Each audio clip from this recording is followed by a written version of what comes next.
Olá pessoal, nós estamos aí para darmos continuidade.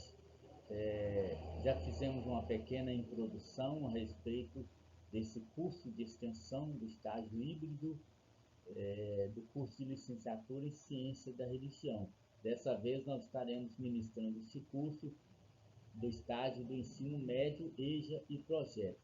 E a primeira aula que nós estaremos abordando é sobre o cristianismo. Nós já falamos na introdução, no primeiro vídeo, que nesse curso nós estaremos abordando 17 aulas falando a respeito de algumas religiões, abordando a crença de algumas religiões, os seus pontos de vista, aquilo que elas acreditam, aquilo que elas professam. E dessa primeira aula nós estaremos conversando um pouco sobre o cristianismo. O tema desse curso de extensão é ensino religioso e as religiões comparadas.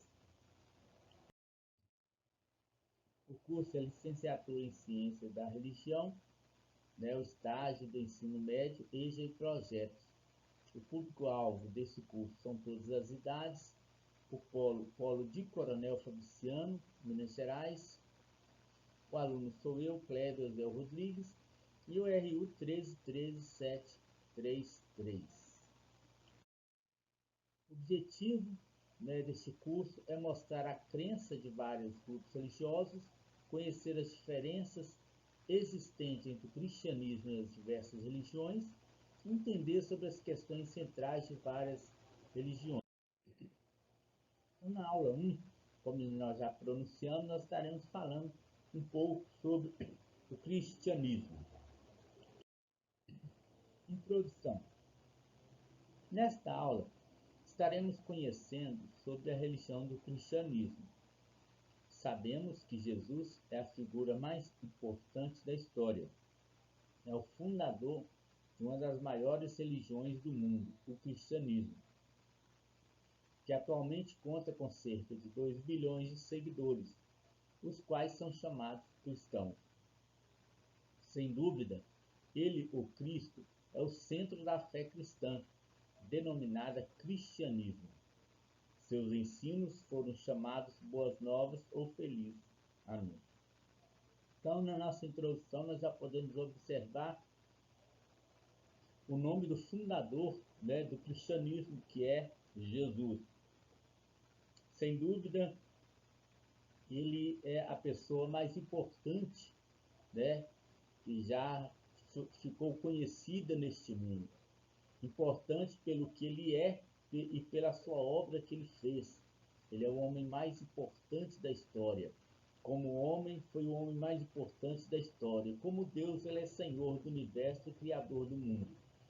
Ele é o fundador da maior religião do mundo, chamada cristianismo. Atualmente, com 2 bilhões de seguidores. Seus ensinos foram chamados Boas Novas ou Feliz Anúncio. Por que cristianismo? Porque deu o nome de cristianismo. Porque se origina de Cristo, seguidor de Cristo. Então, dos ensinamentos e daquilo que Cristo ensinou. Então, é por isso chamado cristianismo. O fundador do cristianismo é Jesus. Jesus foi o fundador do cristianismo. O cristianismo foi fundado por Jesus Cristo nos anos 30 a 33 depois de Cristo na Judéia, região da Palestina, atual Israel. Então, como nós já falamos, Jesus é o fundador do cristianismo. Seus seguidores foram chamados de cristãos. E as Escrituras? As Escrituras que o cristianismo segue é a Bíblia Sagrada, dividida em Antigo e Novo Testamento. A palavra Bíblia quer dizer coleção de livros pequenos, ou seja, uma pequena biblioteca composta de 66 pequenos livros, 39 no Antigo Testamento e 27 no Novo Testamento. Então nós vemos aí a divisão da Bíblia Sagrada em Antigo Testamento e Novo Testamento. No Antigo Testamento, vai contar aí, né, a história do povo de Israel, o seu início da civilização humana, lá no livro de Gênesis. Vai falar sobre a criação de Deus, como Deus criou os céus e a terra. Vai discorrer um pouco sobre essa criação, como Deus criou o homem. Tudo isso está registrado ali no livro de Gênesis. E como começou as primeiras civilizações. Vai falar sobre a nação de Israel, a escravidão do povo dessa nação no Egito. E nos demais livros que se seguem, vai então narrar como esse povo saiu ali do Egito. São os livros históricos que vão estar discorrendo sobre como esse povo saiu do Egito, como ele chegou na Terra Prometida, suas leis. Vai discorrer todo o contexto sobre esse povo, sobre a nação israelita. E depois nós vamos ver aí, né, o livro de Salmos, os reis de Israel. Vamos estar aí depois aí entrando nos profetas, os profetas menores, os profetas maiores. São homens que Deus escolheu para trazer uma mensagem de advertência para aquele povo, para a nação de Israel, e que serve também para nós hoje. Depois vamos dar entrada aí, né, no Novo Testamento com os 4 evangelhos, né, os evangelhos sinóticos. São evangelhos que vão estar contando aí sobre os milagres de Jesus, o nascimento de Jesus, a sua história aqui nessa terra, os seus ensinamentos, aquilo que ele deixou registrado para nós como ensinamentos de vida, de conduta, de moral, de ética. Estão todos ali registrados nos evangelhos. E depois nós vamos aí entrar também, né, no período da igreja, o início da igreja cristã, né, o seu início, o Pentecostes, a descida do Espírito Santo, que veio para ficar conosco, ficar com a igreja. Depois vamos entrar aí, né, nas cartas chamadas cartas paulinas, cartas de Paulo, do apóstolo Paulo, 13 cartas. Depois estaremos entrando aí num livro chamado História dos Hebreus, né, o Hebreu, falar sobre a fé, o grande alicerce da vida cristã, a fé. E depois o desfecho final, o livro de Apocalipse, onde traz uma revelação das últimas coisas, aquilo que vai acontecer nos últimos dias.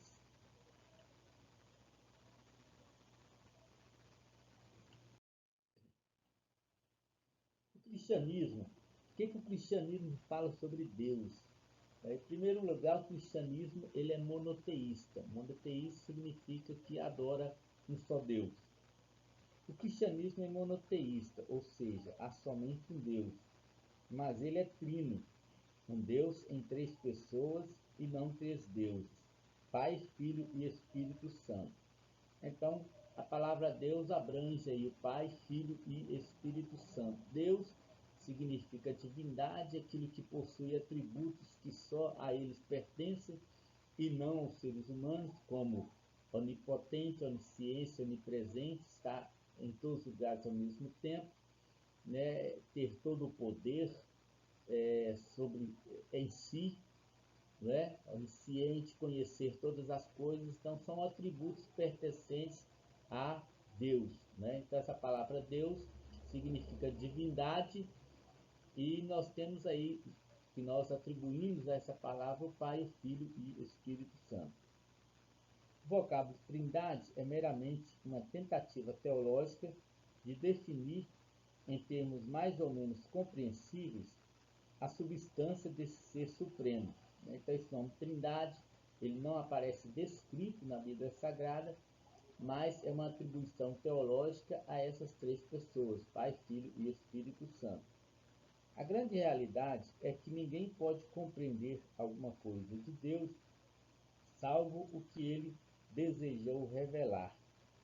O conhecimento humano é limitado, o que torna impossível para os homens compreender plenamente a essência e as manifestações do Criador. Então, aquilo que nós podemos conhecer sobre Deus, a revelação sobre Deus, está descrita na Bíblia Sagrada. Ele deixou registrado na Bíblia Sagrada aquilo que nós podemos conhecer sobre Deus. Aquilo que não está descrito na Bíblia Sagrada é aquilo que está oculto aos nossos olhos. E muitas vezes a nossa mente, a mente humana, ela tem essa incapacidade de compreender todas as coisas, devido às suas limitações. Mas Deus já deixou revelado através da Bíblia Sagrada aquilo que é da nossa competência e do nosso lado humano compreender aquilo que ficou sido revelado. A doutrina da Trindade afirma que o Pai é Deus e que o Filho não é menos Deus que o Pai. E o mesmo pode ser dito com respeito ao Espírito Santo. Então a Bíblia ela não descreve o Filho, Jesus, sendo menor do que o Pai e nem tampouco o Espírito Santo sendo menor do que o Pai nem o Filho. Então a Bíblia trata as três pessoas como Deus, tendo os atributos divinos, todas elas, isso que nós vemos escrito na Bíblia Sagrada. Além de demonstrar que as três pessoas são distintas, as Escrituras fornecem testemunho de que cada uma é plenamente Deus. Então, cada uma dessas pessoas é chamada de Deus, tem atributos divinos, atributos concernentes, que são atribuídos somente a Deus, né? O Pai, o Filho e o Espírito Santo. E as Escrituras, elas fornecem esse testemunho. As Escrituras, elas vai nos trazer textos em que mostra claramente essa atribuição de Deus para o Pai, para o Filho e para o Espírito Santo. Frequentemente, o título Deus indica a primeira pessoa, o Pai, que é um ser espiritual, sem corpo físico, que do nada criou o universo e que é eterno, santo, amoroso e perfeito. Então, essa palavra Deus, muitas vezes, quando falamos, geralmente vem à nossa mente o Pai, o Criador de todas as coisas, né, o Senhor do universo, mas na realidade a Bíblia descreve que o Filho e o Espírito Santo também que é Deus, junto com o Pai, aquilo que foi denominado de Pai, mas que na verdade todos três participaram e criaram o mundo. O Filho também criou o mundo. Jesus foi o Criador também do mundo. Então essa atribuição da criação se dá às três pessoas. Quando veio lá a descrição lá em Gênesis, façamos o homem, a nossa imagem e nossa semelhança, está no plural, façamos nossa. Então, façamos o homem, são mais de uma pessoa. A nossa imagem não está se referindo simplesmente a uma pessoa, mas a outras pessoas também, e a nossa semelhança. Então, o homem foi criado à imagem e semelhança de Deus, né? O Deus Pai, Filho e Espírito Santo. Então essa é a descrição que nós podemos ter aí, com relação à palavra Deus. Jesus. E aí nós vamos, o que o cristianismo ele vai falar sobre a pessoa de Jesus? Jesus é a segunda pessoa da Trindade. Ele sempre existiu como Deus Filho e não foi criado. É plenamente Deus e plenamente homem, duas naturezas unidas e não amalgamadas. Ele se tornou, né, homem para trazer aí, né, essa salvação para a humanidade. Então Jesus é considerado aí, uma pessoa da Trindade, participante da Trindade, né? Ele sempre existiu como Deus Filho e não foi criado. Ele sempre existiu. Jesus é eterno, sempre existiu. Ele não iniciou ali no ventre de Maria, não. Jesus é eterno. Ele encarnou, mas ele já existia como Deus. E adquiriu aí a natureza humana para que através dessa natureza pudesse morrer na cruz para trazer a salvação para a humanidade. Ele foi, para se tornar humano, então para Jesus se tornar humano, ele foi gerado pelo Espírito Santo e nasceu da Virgem Maria.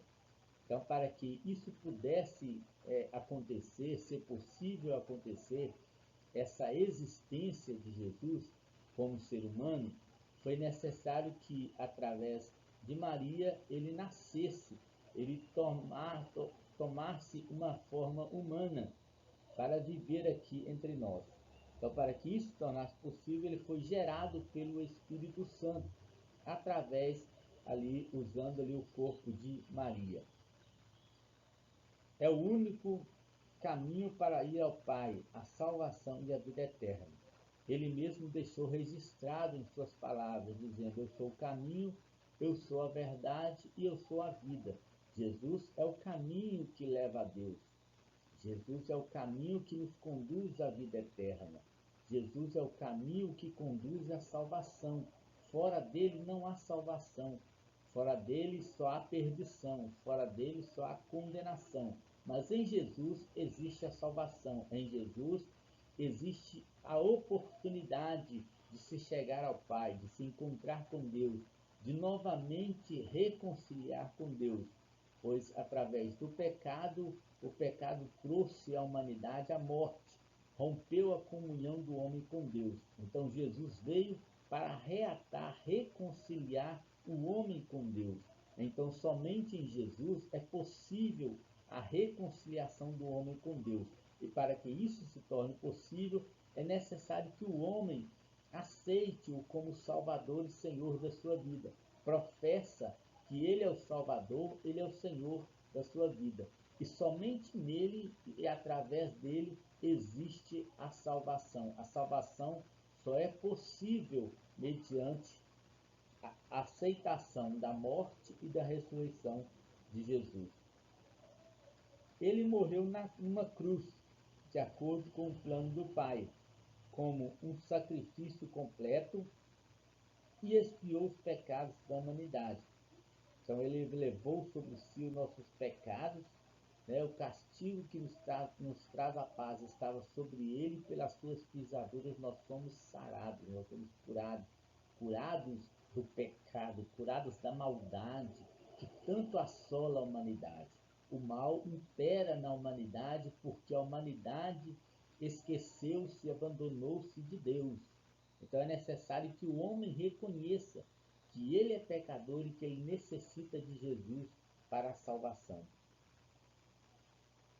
Ressuscitou dentre os mortos 3 dias após a sua morte. Então Jesus, ele morreu, mas ao terceiro dia ele ressuscitou com poder e grande glória. Durante os 40 dias seguintes, foi visto por mais de 500 testemunhas oculares.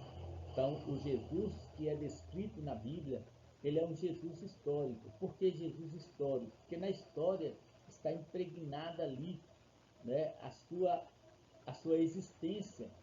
Ele, quando ele ressuscitou, a sua ressurreição, ela não foi invisível, não, ela foi vista. O Jesus ressuscitado foi visto por mais de 500 pessoas na ocasião. E essas pessoas foram testemunhas oculares da ressurreição. Elas, através de testemunhos, e muitas delas tiveram a oportunidade de ir ao sepulcro e ver ali que Jesus não estava mais ali, que ele ressuscitou. E muitas delas tiveram a presença do Jesus ressuscitado no meio delas. Tomé, quando Jesus apareceu a primeira vez, não estava presente e ele duvidou da aparição de Cristo, da ressurreição de Cristo. Jesus novamente apareceu no meio dos discípulos e disse para Tomé: Tomé, venha e toca nos cravos, né? Toca, Tomé. Bem-aventurados aqueles que não viram e creram. Então, a partir daquele momento, Tomé passou a crer na ressurreição de Cristo. Suas feridas foram tocadas, como já descrevi, né? E ele comeu diante dos discípulos. Ascendeu fisicamente aos céus e regressará visivelmente e fisicamente no fim dos tempos, para estabelecer o reino de Deus e julgar o mundo. Então, assim como Jesus morreu, ressuscitou, ele um dia vai voltar. Ele um dia vai voltar para julgar o mundo, dos seus pecados, o mundo que se distanciou de Deus, o mundo que não quis seguir os seus ensinamentos, o mundo que não optou por aceitá-lo como Salvador. Ele um dia vai voltar para julgar esse mundo, para julgar essas pessoas, porque aquele que crê no Filho de Deus tem a vida eterna, mas aquele que não crê já entra em condenação, né? Lá no livro de João, no Evangelho de João, capítulo 3, versículo 16, está escrito: Deus amou o mundo de tal maneira que deu seu Filho unigênito, para que todo aquele que nele crê não pereça, mas tenha a vida eterna. Então é isso que o cristianismo ele prega sobre a pessoa de Jesus. É isso que o cristianismo ele fala a respeito da pessoa de Jesus. O cristianismo prega Jesus como o Salvador do mundo, como o único caminho que leva a Deus, como o único caminho que leva ao Pai. E agora nós estaremos falando que o cristianismo ele vai falar sobre a pessoa do Espírito Santo. O Espírito Santo faz parte da Trindade Santa, sendo coigual ao Pai e ao Filho. Então nós já falamos aí sobre o fundador do cristianismo, sobre as Escrituras, né? Já falamos também sobre a pessoa de Deus, o que o cristianismo fala sobre o Deus Pai, o que o cristianismo fala sobre o Deus Filho, Jesus Cristo. E agora estaremos conversando um pouco sobre o que o cristianismo aborda sobre o Deus Espírito Santo. Então, o Espírito Santo, pelos atributos que lhe são conferidos, o Espírito Santo faz parte da Trindade Santa, sendo coigual ao Pai e ao Filho. Ele é eterno, onipotente, onisciente e onipresente. Então, o Espírito Santo ele é eterno, ele é onipotente, onisciente e onipresente. Então, o que significa essas três palavras? Onipotente, onisciente e onipresente. Onipotente é que ele tem todo o poder nos céus e na terra. Onisciente, ele conhece todas as coisas. E onipresente, ele está presente em todos os lugares, ao mesmo tempo. O Espírito Santo é uma pessoa e não uma força ou um campo de energia. Algumas religiões abordam a pessoa do Espírito Santo dizendo que ele é uma força, uma energia. Mas o cristianismo prega, assegura e prova pela Bíblia Sagrada que o Espírito Santo é uma pessoa, ele é eterno, ele não é uma força e nem tampouco uma energia.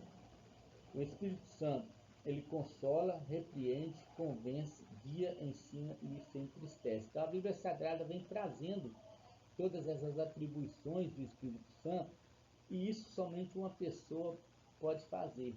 Somente uma pessoa pode consolar, pode repreender, pode convencer, pode guiar, pode ensinar. O Espírito Santo tem essa atribuição. O Espírito Santo não é o Pai e nem o Filho. Então o Espírito Santo também não é o Pai nem o Filho. Ele é uma pessoa distinta da Trindade. Ele faz parte, compõe a Trindade. A Trindade é composta do Pai, Filho e Espírito Santo. Todas essas três pessoas são Deus, né? O Espírito Santo também não foi gerado, assim como Jesus não foi gerado. Desculpa. O Espírito Santo também não foi gerado, né? Ele coexistiu junto com o Pai e junto com o Filho.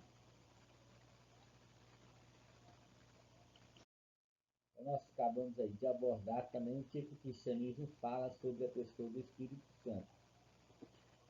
E agora a questão que o cristianismo também prega é a respeito da salvação. O que é salvação? Né? Como ela é obtida?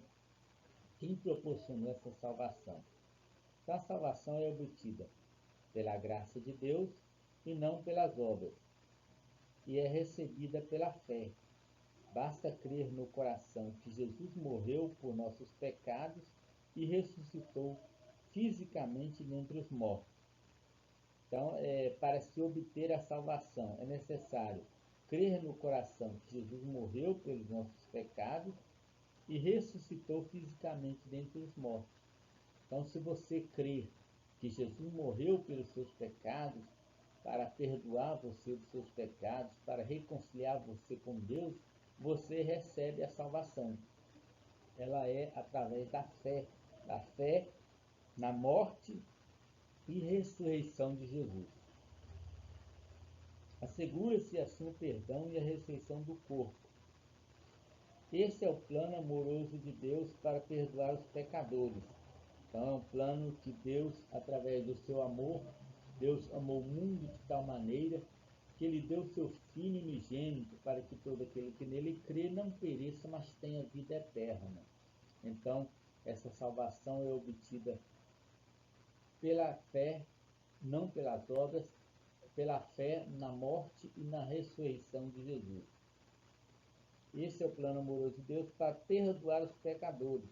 Jesus jamais ensinou a necessidade de se conquistar a perfeição final por esforços e méritos pessoais. Então, nos ensinamentos de Jesus, você nunca vai ver Jesus ensinando que o homem é preciso buscar a perfeição para adquirir a salvação. Pelo contrário, a salvação proporcionada por Jesus vai trazer uma mudança de vida, uma transformação na vida do ser humano. O cerne da mensagem cristã é que Jesus Cristo, o Verbo eterno, pela sua vida, paixão e morte, reconciliou a humanidade com Deus. Então, a mensagem cristã, a mensagem central da Bíblia Sagrada é a salvação em Jesus Cristo, que, através da sua morte, reconciliou a humanidade com Deus. Então, esse é o ponto central da mensagem da Bíblia Sagrada. Jesus, o Verbo eterno, pela sua vida, paixão e morte, reconciliou a humanidade com Deus. Essa reconciliação só foi possível através da morte de Jesus na cruz do Calvário. A redenção por Cristo é a medula do Evangelho e da vida neotestamentária. Então, é o tema central da Bíblia Sagrada, é a redenção de Cristo em favor da humanidade. A mensagem central da Bíblia, ela vai girar em torno da redenção de Cristo. Agora nós iremos abordar sobre um outro tema que também o cristianismo apregoa. Sobre a morte. O que o cristianismo ele vai falar sobre a morte? Depois da morte, todas as pessoas esperam o juízo final. Tanto as salvas como as perdidas hão de ressuscitar. Os salvos viverão com Jesus nos céus. Os perdidos, porém, sofrerão tormento e inferno, a separação eterna de Deus. Então, o que vem trazer aqui a respeito dessa palavra morte, né? O cristianismo ele prega que todas as pessoas vão ressuscitar, né? Tanto as salvas como as perdidas, as salvas viverão com Jesus no céu, né? E os perdidos sofrerão tormento eterno, separação eterna de Deus. Então, a pior condenação no inferno é que lá no inferno não existe a presença de Deus, existe a ausência de Deus. Então o sofrimento será terrível, porque o homem não terá mais a oportunidade de conhecer e nem de abraçar a Deus, uma vez que ele rejeitou em vida essa oportunidade, essa salvação. Então não há como o homem buscar mais essa reconciliação com Deus. A ressurreição corporal de Jesus garante aos crentes que eles também terão corpos imortais. Então, através da ressurreição de Jesus, ele demonstrou que, assim como ele ressuscitou e teve corpo imortal, nós também iremos morrer e ressuscitar com corpo imortal. Jesus, nosso Senhor e Deus, quando fala da vida terrestre, atribui-lhe um valor decisivo para toda a existência posterior à morte. Então, aquilo que nós acabamos de falar, Jesus sempre pregou que a salvação é obtida em vida, quando a pessoa ainda está nessa terra. Quando a pessoa ainda em vida, ele deve obter a salvação, ele deve crer em Jesus como Salvador para obter a salvação.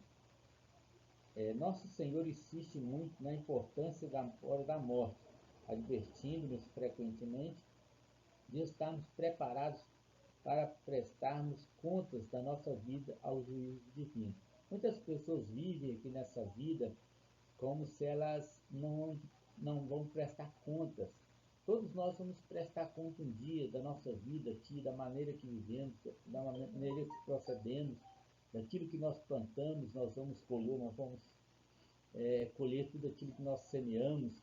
Muitas pessoas vivem de qualquer forma, fazendo maldades, né? Destruindo o próximo, destruindo suas vidas, destruindo tudo, sem ao menos importar e prestar atenção que um dia elas estarão perante um grande juiz para prestar contas de tudo aquilo que elas plantaram, que elas viveram aqui nessa vida. Então a gente tem que ter essa consciência, né? Ele promete aos justos recompensa imediata depois do deslance e contesta a possibilidade de arrependimento e perdão passado nos lugares da eternidade. Então Jesus, ele promete que aqueles que o seguirem serão recompensados por isso, com a vida eterna, com o galardão, e aqueles que não aceitarem, que rejeitarem a sua mensagem de salvação, eles alcançarão a condenação eterna. E não há possibilidade, depois de passar, né, os umbrais da eternidade, não há possibilidade mais de retorno, de aceitação. Jesus jamais indicou qualquer possibilidade de existir reencarnação. Então Jesus descarta essa possibilidade. A salvação ela não é obtida por méritos pessoais, ela é obtida através da sua morte e da sua ressurreição. Ele foi claro e explícito ao ensinar a existência e a eternidade do inferno.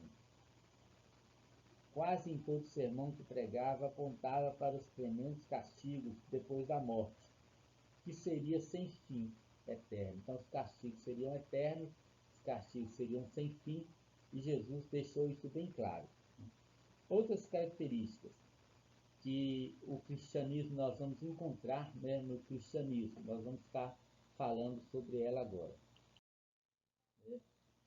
Com relação à adoração, né, a adoração no cristianismo é realizada em grupo, né, e ela é praticada nas igrejas. Aí nós temos também, dentro dessas características, nós temos o cristianismo, né, como fazendo parte do cristianismo.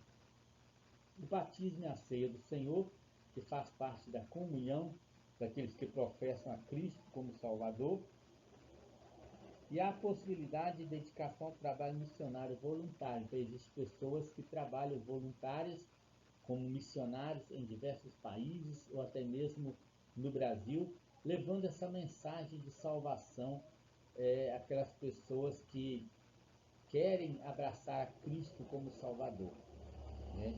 Os fiéis são incentivados a ajudar os necessitados. Então, dentro do cristianismo, dentro dessa comunhão, dessa adoração, dessa reunião, a todos ali presentes é ensinado, né, a ajudar os necessitados, a cuidar dos pobres, dos viúvos, dos órfãos, dos oprimidos, né?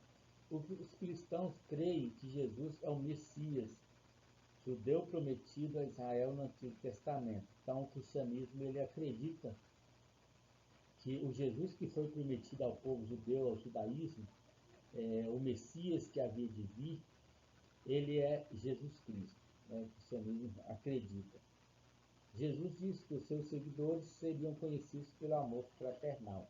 Uma das mensagens que Cristo deixou bem patente, bem clara para todos os discípulos, que os discípulos não seriam reconhecidos politicamente por serem deputados, senadores, juízes. Pelo contrário, Jesus disse que eles seriam conhecidos pelo amor. Com o amor com que eles praticarem, eles seriam conhecidos como discípulos de Jesus. Então, uma das maiores dádivas, uma das maiores obras que o ser humano ele pode fazer, se ele é seguidor de Cristo, ele deve praticar o amor. O amor é a essência do cristianismo. O amor deve estar arraigado na vida daqueles que professam o cristianismo, daqueles que professam Jesus como seu líder maior, como Deus, daquele que acredita em Jesus como Salvador, daquele que professa a fé em Cristo. O amor deve estar presente, deve estar impregnado na sua vida. E nós seremos conhecidos, os discípulos de Cristo, eles serão conhecidos através desse amor, né? Então Jesus, em todas as suas mensagens, em todas as suas, né, os seus ensinamentos, ele trouxe essa palavra, né? Ele trouxe esse ensinamento. Ele disse para os discípulos que eles precisavam de pregar, de difundir essa mensagem, difundir o Evangelho, né, de uma forma veemente, mas que eles deveriam levar consigo essa marca que faz toda a diferença na vida de uma pessoa. Não adianta você fazer grandes obras sem amor. Você pode fazer grandes obras sem, contudo, ter um pingo de amor, sem, contudo, ter um mínimo de amor. Mas você pode fazer uma pequena coisa com o coração cheio de amor. Então, o amor ao próximo foi aquilo que Jesus pregou. Jesus não pregou que você deve ser bem-sucedido simplesmente na sociedade, ser uma grande pessoa, sem ter o amor presente no seu coração. A maior marca de uma pessoa não é aquilo que ela é em termos de posição social e econômica, mas é aquilo que ela demonstra através das suas atitudes, que é o amor. Então foi essa mensagem que Jesus trouxe aí para a humanidade. Então nós vemos aí vários assuntos, né, várias atividades práticas, ou vários temas discorrentes aí, aqui, o que o cristianismo ele fala sobre a pessoa de Deus, o seu fundador, né, do cristianismo, sobre a pessoa de Jesus, sobre o Espírito Santo. Ele fala que o Pai é Deus, o Filho é Deus, o Espírito Santo é Deus, são três pessoas constituindo a Trindade. Nós abordamos também sobre a questão da salvação, né, o que o cristianismo fala a respeito da salvação, da morte, e assim nós vamos estar fazendo essa abordagem desses temas de todas as religiões que nós citamos aí nas nossas aulas, né? A próxima estaremos falando sobre o islamismo, o que o islamismo fala sobre salvação, o que ele fala sobre Deus, Jesus, Espírito Santo, né? O que ele fala sobre a morte. Da mesma forma, Hare Krishna, né? As outras religiões também, budismo, islamismo, né? Testemunho de Jeová, o que cada uma dessas religiões vão falar aí sobre esses temas. Por isso é importante você acompanhar essas aulas, né? Essa primeira aula sobre o cristianismo, é importante você acompanhar as demais aulas, são 17 aulas, né? Para você ter uma ideia melhor aí, né? Uma compreensão melhor e fazer uma comparação aí entre as religiões. Então não deixe aí de comentar, deixar o seu comentário aí, você que visualizou, você que começou a assistir esse vídeo, deixe aí seu comentário aí no final aí, faça seu comentário, dê aí a sua sugestão, dê um joinha aí, aperte aí o sininho, se inscreva aí no canal para você estar ajudando aí, o meu estágio, tá? Esse é um estágio híbrido, né? Uma oportunidade que nós temos aí de estar fazendo o estágio à distância devido a essa pandemia que aconteceu no nosso país. Então nós estamos fazendo esse estágio à distância. Então essas aulas elas fazem parte de um curso, né? Que nós chamamos curso de extensão, e esse curso vai ser avaliado aí pela escola, né? Como uma validação aí do meu período de estágio no ensino médio. Então você deixa aí seu comentário, o comentário é importante para mim, para depois nós vamos estar tirando print desses comentários para estar mostrando, né, na escola que nós estaremos apresentando esse estágio, tá? Na escola, na Faculdade Unida. Então você me ajude aí, tá?